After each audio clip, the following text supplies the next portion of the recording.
טוב, אני מצאתי מה הבעיה בשירותים. מה הבעיה? יש לך שם סקיבידי, סוטה מקום, אין מקום לכלום לעבור.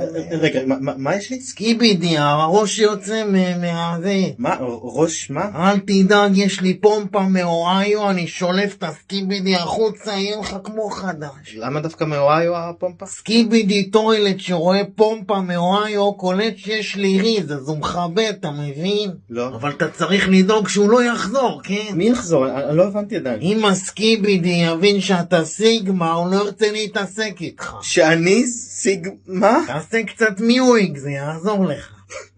מה קרה? למה אתה בוכה? אני לא מבין מה אתה אומר. זה בסדר, אני בעל מקצוע, אתה לא צריך להבין הכל, בשביל זה אתה משלם לי, לא?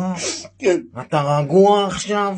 כן. יופי, אז אני רק צריך שתביא לי מהמטבח גרימס שי כדי שיהיה לי ריז בייבי גרונק, ואז אני אוכל להגיע לגיית לבל 10 ולהוציא את הסקיבידי